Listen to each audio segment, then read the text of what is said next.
want to switch gears briefly to the NBA.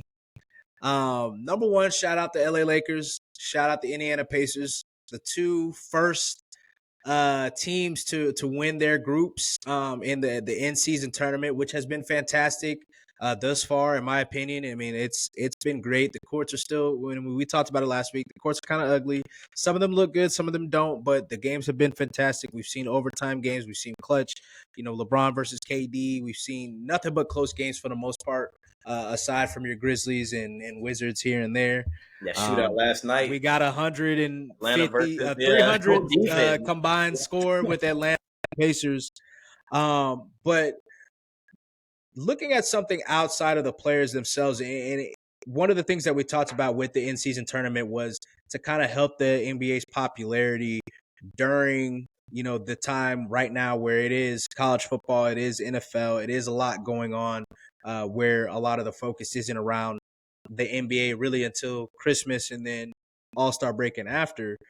One of the things that, I saw this week was on All the Smoke podcast, Mark Cuban was a star on the show this week. And one of the things he talked about was he's saying like a lot of the conversation, everybody always talks about how the NFL is king. The NFL, obviously we see the NFL takes over when, if an NFL game gets canceled on Sunday and they want a Tuesday slot, everybody's moving their shit from Tuesday, and it's the NFL. The NFL is king. The NFL is always top, like 75 of the top 100 most watched shows, like in the year, every year. Super Bowl, NFC championships are always, NFC championships are always number one, number two. He's basically saying that the NFL always dominates TV, but the NBA kind of dominates the social media world. And he was saying that the NBA dominates the social media world more comparatively than NFL dominates the TV world. How do you guys feel about that? I thought that was kind of interesting. It's not surprising, and we kind of hinted on it, a little bit in our past episodes when we talked about the player movement. And I think player movement and how, kind of NBA has turned into a year-long spectacle, as far as what's going on, everybody trying to figure out what's going on in the league. That's kind of how you dominate social media. It's an everyday thing that you click on, and if every day something's happening in the NBA, obviously it's going to dominate the news. So it's not very surprising. And Chris talked about this too, as far as marketability, basketball shoes, like all of this stuff is kind of, basketball players kind of set the trends for everything. Kind of set the trends, and it's kind of a newer generation type of thing. Mark Cuban said that his TV ratings are built around an older, like 60, 70 to 75-year-olds. So I mean, it kind of all lines up. It's not very surprising. I think going forward, it's just going to be this way, and I don't really see it changing. Just because of how it's turned into that kind of spectacle. As far as the NFL, you have those set Sundays, where basketball is just any day. You don't know what's going to happen. You don't know it's going to be a good game, and then even when you get down to the playoffs and the finals, like you still don't have a set day. It could be Monday night. You don't have a set day like a Sunday Super Bowl. And that kind of. And then how people's schedules and work lives work. And the NFL is even trying to take over the Christmas day where it used to be all NBA, NFL. Right. Now they're doing Black Friday. I was just about to say, now all of a sudden they're doing Friday. But I think it also, for basketball, it feels more personal. Like with football, you can't even put the face to the name because you got to. I was going to say the same thing. And so you only going to know the top dogs, like Patrick Mahomes. You're going to know what they look like, Tom Brady or something like that. But you could pick a basketball player out that just might not be top player. Let's just say random name Kelly Oubre, Tristan Thompson. You know who they are because you see that when they play that game, you can see their face like, oh, that's what Tristan Thompson looks like. Yeah, I see him. Okay, he's dating this celebrity. Okay, and that's another thing. A lot of basketball players are dating more celebrities than football players, or at least notable. Right. And so I think that plays a lot into the whole dominating the social media aspect. And then also going to the game, you get a chance to feel like you're a part of the game. You on the floor. Mm-hmm. Like you get floor seats or whatever, big money for Shad and stuff. You get the floor seats and stuff. But We seen Cass. We could post the pictures of Cass at the. But like football, you can be on the bottom level, but you still got the space between the. No. Because you try to throw strays. This nigga was at floor seats in an in-season tournament game, nigga. I don't want to hear none of that shit. That team was cheap, man. I caught a deal. Cat. But like for football, even like the only interaction you get is somebody score a touchdown. They try to jump into the thing, but it's cool. But I just feel like it's so more personal with basketball, and that's why they're able to dominate the social media aspect. And again, like you said, set games. You know what you get in. And then another thing, basketball 82 game season. Too many games to try to figure out what game I want to look at. In terms of the marketability, I do think that the NFL struggles with who exactly to market, like because they try to. Part of the things that they, all the celebrations they flag you for, all the little silly shit they flag you for, you can't turn around and market. Like for instance, the Josh Allen against the Bengals, he had pointed at he got the guy with the pump fake, and then he had pointed at him, and it ended up being a flag when he went for a touchdown. It ended up being a flag.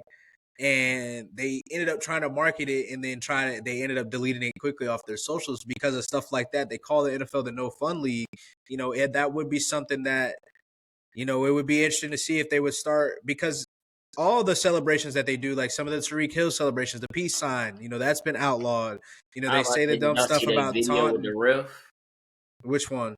It was a video where the ref, they speak to the player. Oh, when he was talking to Tariq, he said, "Hey, he make sure you set on your emotions. That please." He said, "Oh yeah, and please no peace sign."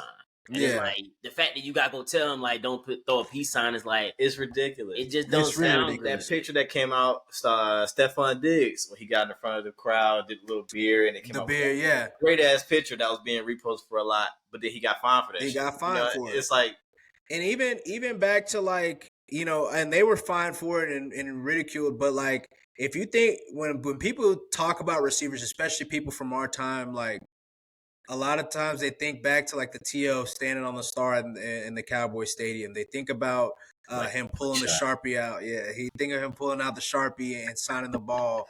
We think about Chad Ochocinco. I don't know if you guys watched it, but the Barry Sanders documentary just dropped on Amazon Prime. And one of the things they talk about is how it's so special that he just gave the ball up and didn't celebrate. But that's what makes things memorable, the celebrations, the things that they do. Even now we've seen, the team celebrations and them doing the dances and stuff from different stuff, or Drumline, Nick Cannon and stuff like that. That's stuff that gets plays on social media and stuff like that. But the NBA, it's the big dunks, it's the talking shit. It's making clutch baskets, or when you are especially this year, when you are looking forward to that matchup, that Joe Burrow versus Lamar Jackson, you're not, because football is kind of the collision sport, you're not getting that injury. You're getting the KDs versus LeBron, aside this year, because in the past we've gotten those injuries. But you did have the LeBrons versus Stephs, and then those guys show up. Outside of that, do we also just watch it, and NBA Twitter is a thing. When there's a game, there's a big game that happens, like that KD versus LeBron, or when we talked a little bit about Draymond and the choke gate. The first thing you do is go. Everybody's going to Twitter to see it. The NFL don't really have it. It's not funny like that because you don't really get the guys talking junk, even when they do, say stuff on social media, it's we'll go back and send it to each other and stuff and be look what he said, blah, blah, blah. But it's half the time it'd be corny. It's not even funny. And one more thing I want to add is I even think back, because I was talking to somebody about it a couple days ago. If you think about it, there's not even really good or top, I guess really outside of the Kelsey brothers, there's not really football podcasts that have been successful. I mean, we can look at the Pivot. I mean, it is some football guys, but they kind of talk about everything. Yeah. Basketball dominates the podcast world too. I mean, you got Paul George. He has a successful podcast. You got, Jeff Teague. His is probably one of the smaller podcasts, but it's hilarious, and you're seeing it grow, and you're seeing it more and more. I said Podcast Pete, All the Smoke, which was the one that initially started this Your boy conversation off. Pat Bell, What is it? Knuckleball? Is it Knuckleballs with Q and it's escaping me right now. But we talked about Draymond. Trae Young has got his little podcast. They say Lil when you hate. No disrespect, Trae Young. I'm not trying to hate, bro. Like I just say you got your podcast, bro. But a lot of them are getting to like YouTube videos and stuff. Like for instance, I just found out Terrence Mann for the Clippers. He started a YouTube channel. Like they're getting to that kind of realm and kind of showing that side of their life. That's not something you really see in the NFL, and it's not something really. It seems like they can even really do. You know, because what I mean? they kind of come at your neck for marketing yourself. That's what I'm saying. Yeah, we see with Baker Mayfield. He had all them commercials, and everybody's like, "Oh, why does Baker have these commercials? Like, why does Baker do?" Like, damn, I can't. They want to see my face. Like, what you mean? Like, so that's interesting. That's an interesting conversation, an interesting topic to kind of watch over the years to see. Is the NFL going to grow in their viewership on social media? Maybe that's why they've been pushing Taylor Swift so much. That's fact. They don't got really much, like you said, as far as trying to marketability. So it's like we got Taylor Swift. Yeah, I'm talking about they jammed. They use the shit out of that. Everything they could do with that. But that's the thing that I think about like all the time. Like when there's a big game in the NBA, it doesn't matter. It doesn't matter if it's Bulls versus the Hornets. If it's a great game or like some people got some shit talked to them, NBA Twitter gonna be buzzing. Like all the top NBA people. It feels like sometimes in like NFL they be like, "Oh, this game trash. We ain't gonna." I mean, shit, we do. We don't even talk about all the games on our show, so, right. At that point. But with that being said, y'all, happy Thanksgiving. Happy Thanksgiving to the viewerships, man. We're thankful for y'all for sticking with us and tuning in with us, man. Thankful for the two of y'all doing the podcast with me as well. Man, ready to eat. Get some good football in tomorrow. Yes, sir. And we'll see y'all next week.